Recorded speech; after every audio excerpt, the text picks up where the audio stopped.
புரியுதா அவரோட கொள்கைகள் என்ன? கிரிக்கெட் பிளேயர்னா அதிரடியாக ஆடுவாங்கல்ல, அந்த மாதிரி ஒரு பேட்ஸ்மேன் பேர் எடுத்துட்டாங்கன்னு வச்சுக்கோங்களேன். என்னைக்கோ ஒரு நாள் அவங்க வந்து நல்லா ஆடாமல் டொக்கு வச்சு ஆடுறாங்க. அந்த என்னடா இவன் இப்படி ஆடுறான் அப்படின்றது மாதிரி அவன் எந்த சுச்சுவேஷன்லும் நல்லா ஆடுற மாதிரி இருந்தால் தான் அவனை எல்லாருமே ரசிப்பாங்க. ஓகேங்களா, ஒரு ஆல்ரவுண்டராக இருந்தால் தான் ரசிப்பாங்க. அந்த மாதிரி தான் விஜயோட கொள்கையும். நான் தமிழ் தேசியத்தையும் ஆதரிக்கிறேன், அதே சமயம் திராவிடத்தையும் நான் ஆதரிக்கிறேன் அப்படின்னு சொல்றாரு. ஸோ ரெண்டுமே சப்போர்ட் பண்ணுறல. எனக்கு இதுதான் அந்த பர்டிகுலர் இதுக்கு மட்டும்தான் நான் ஒரு சார்பாக தான் நான் போவேன்னு சொல்லாமல் எனக்கு எல்லாருமே நான் நேசிக்கிறேன். உங்களுக்கு ஒரு ஒப்பீனியன் இருக்கும், நான் தமிழ் தேசியம்னு உங்களுக்கு ஒரு ஒப்பீனியன் இருக்கும், இன்னொருத்தவங்களுக்கு திராவிடம்னு இருக்கும். ஸோ உங்களுக்கு மட்டும் நான் நல்லது செஞ்சுட்டு அவங்களுக்கு நான் நல்லது செய்யாமல் விட முடியுமா? இது எப்படி இருக்குன்னா, எனக்கு ஓட்டு போட்டவங்களுக்கு மட்டும்தான் நான் நல்லது செய்வேன், ஓட்டு போடாதவங்களுக்கு நான் நல்லது செய்ய மாட்டேன்ற மாதிரி தானே.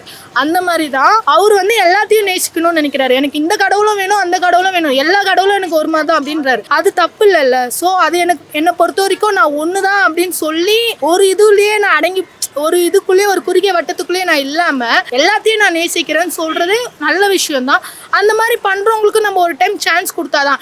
ஆல்ரவுண்டராக இருந்தால் மட்டும்தான் எல்லாரும் கிரிக்கெட்டில் எப்படி நேசிப்பாங்களோ அந்த மாதிரி இவர் வந்து எல்லாரையும் நேசிக்கிறேன் அப்படின்னு சொல்கிறாரு. ரெண்டு சைடுமே நான் இது பண்ணுறேன்னு சொல்கிறார். ஸோ நம்ம ஒரு டைம் அவருக்கு சான்ஸ் கொடுக்கணும்னு தோணுது.